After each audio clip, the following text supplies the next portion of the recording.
ایک سمجھدار عورت کو اپنی بیٹی کو رخصت کرتے وقت کچھ مفید نصیحتیں کرنی چاہیے جو ہر رخصت ہونے والی بیٹی کے نئے گھر کو امن کا گہوارہ بنا سکتی ہیں۔ اے بیٹی، تو ایک دوست ماحول اور وطن سے دور اجنبی ماحول میں جا رہی ہے جسے تو جانتی نہیں ہے، ایک ایسے ساتھی کے ہاں تجھے جانا ہے جس کے ساتھ تو مانوس نہیں۔ میری چند باتیں یاد رکھنا تاکہ تیری زندگی آسانی سے گزر سکے۔ پہلی بات، اپنے شوہر کے ساتھ قناعت اور سادگی سے زندگی گزارنا، اس کی بات غور سے سننا اور اطاعت کرنا، کیونکہ قناعت میں دل کو راحت پہنچتی ہے اور اطاعت و فرما برداری میں خاوند خوش ہوتا ہے۔ دوسری بات، کوشش کرنا کہ تجھ سے خاوند کی مرضی کے خلاف کوئی بات سرزد نہ ہو، اگر غلطی سے ہو بھی جائے تو غلطی کی تلافی کی بھی کوشش کرنا۔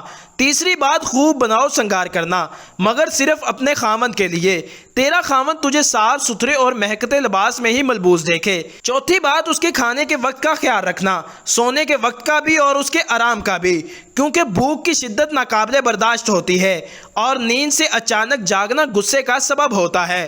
پانچویں بات، ہمیشہ اس کے مال کی حفاظت کرنا، یعنی کہ اس کے مال کو اپنا مال سمجھنا اور اسے صحیح جگہ پر خرچ کرنا، فضول خرچی سے ہمیشہ بچتے رہنا۔ چھٹی بات، اس کے رشتہ داروں اور خاندان کا لحاظ رکھنا، کیونکہ مال کی حفاظت حسن ترتیب اور رشتہ داروں اور خاندان کی رعایت حسن انتظام کی علامت ہے۔ ساتویں بات، اس کے رازوں کو ظاہر نہ کرنا، یعنی گھر کی بات کو گھر تک رکھنا، باہر کسی غیر سے مت کرنا کہ یہ بات تم دونوں میں جدائی کا سبب بن سکتی ہے۔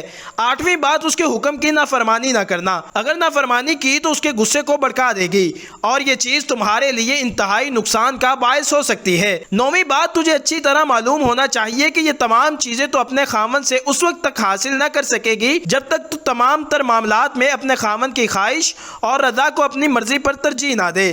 10ویں بات، اس گھر کو اپنا گھر سمجھنا، اس کے ماں باپ کو اپنے ماں باپ سمجھنا، تاکہ تیری اجنبیت جلد از جلد مانوسیت میں بدل جائے جو تیرے وہاں رہ سکنے کے لیے بہت لازمی ہے۔ ناظرین، یہ وہ چند باتیں ہیں جو اگر والدین یا خاص طور پر ماں اپنی بیٹی کو بتا دے، سمجھا دے تو ان باتوں پر عمل کر کے اس کی زندگی جنت بن سکتی ہے۔ اللہ تعالیٰ تمام بہنوں اور بیٹیوں کو اپنی رحمت کے سائے میں رکھے۔